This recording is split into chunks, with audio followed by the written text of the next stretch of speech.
السلام علیکم ورحمۃ اللہ وبرکاتہ۔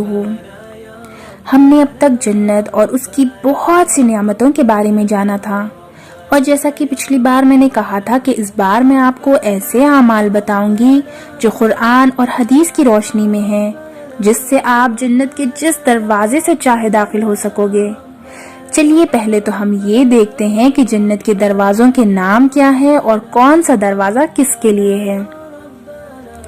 حضرت ابو ہریرہ رضی اللہ تعالیٰ عنہ سے روایت ہے کہ رسول اللہ صلی اللہ علیہ وسلم نے فرمایا، جس شخص نے اللہ کی راہ میں جوڑا خرچ کیا، مثلا 2 گھوڑے، 2 تلواریں وغیرہ، اسے جنت میں یوں کہہ کر بلایا جائے گا، اے اللہ کے بندے، یہ ہے بہتر صلہ تمہارے انفاق کا جو اہل صلاح سے ہوگا، اسے باب الصلاح سے پکارا جائے گا۔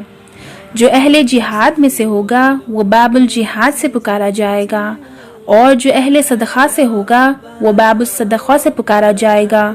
جو اہل صیام سے ہوگا یعنی جو روزے دار ہوگا وہ باب الریان سے پکارا جائے گا۔ حضرت ابو بکر صدیق رضی اللہ تعالی عنہ نے عرض کیا، اے اللہ کے نبی، ایسے شخص کو تو کوئی خسارہ نہیں ہوگا جو سب دروازوں سے پکارا جائے گا، اور کوئی ایسا شخص بھی ہے جو ان سب دروازوں سے بلایا جائے گا؟ آپ صلی اللہ علیہ وسلم نے ارشاد فرمایا، ہاں، اور مجھے امید ہے کہ تم انہی میں سے ہوں گے۔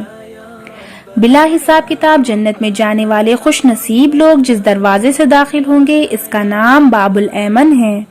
وہ جنت کے دوسرے دروازوں میں سے بھی داخل ہونے والے لوگوں کے ساتھ شریک ہیں، یعنی اگر کسی دوسرے دروازے سے داخل ہونا چاہے تو ہو سکتے ہیں۔ قسم ہے اس ذات کی جس کے ہاتھ میں محمد صلی اللہ علیہ وسلم کی جان ہے، جنت کی چوکھٹ کے درمیان اتنا فاصلہ ہے جتنا مکہ اور حجر کے درمیان ہے۔ حجر بحرین کے ایک شہر کا نام ہے، یا جتنا مکہ اور بصرہ کے درمیان ہے۔ بصرہ شام کے ایک شہر کا نام ہے۔ اسے مسلم نے روایت کیا ہے۔ یاد رہے کہ مکہ اور حجر کا درمیانی فاصلہ 1160 کلومیٹر ہے، اور مکہ و بصرہ کا درمیانی فاصلہ 1250 کلومیٹر ہے۔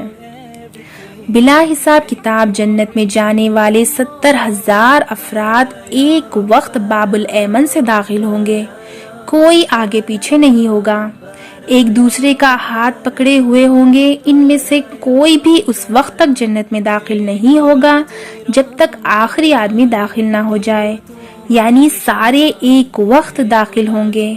ان جنتیوں کے چہرے 14ویں رات کی چاند کی طرح چمک رہے ہوں گے۔ اسے بھی مسلم نے روایت کیا ہے۔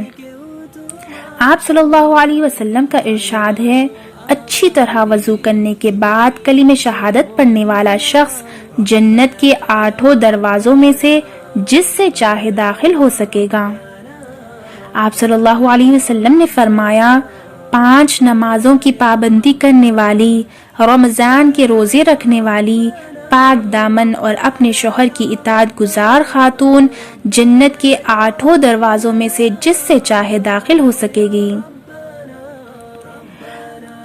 اور ایک حدیث میں آپ صلی اللہ علیہ وسلم فرماتے ہیں، 3 نابالغ بچوں کی فوت ہونے پر صبر کرنے والا شخص جنت کے 8 دروازوں میں سے جس سے چاہے داخل ہو سکے گا۔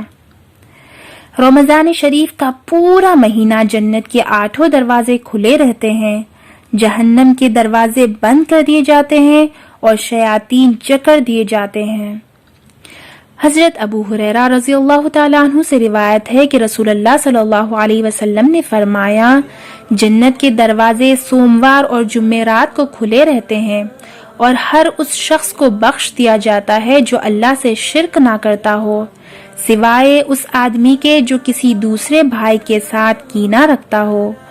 ان دونوں کے بارے میں فرشتوں سے کہا جاتا ہے، ان دونوں آدمیوں کا انتظار کرو یہاں تک کہ یہ دونوں آپس میں مل جائیں۔ اللہ اکبر! کس طرح اللہ اپنے بندوں کی تکلیف میں صبر کرنے پر اتنا بڑا اجر دیتا ہے۔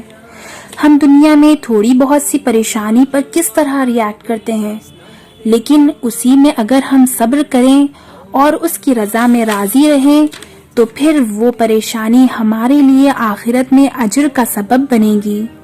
انشاءاللہ آگے ہم اور بہت کچھ باتیں جانیں گے جنت کے بارے میں۔ آخر میں اللہ تعالیٰ سے دعا کرتی ہوں کہ اللہ ہمیں صبر اور شکر کرنے والا بنائے، کینہ بغض جیسی بری بیماری سے ہماری حفاظت فرمائے اور ہمیں بھی بنا حساب کتاب جنت میں داخل کر دے۔ آمین یا رب العالمین۔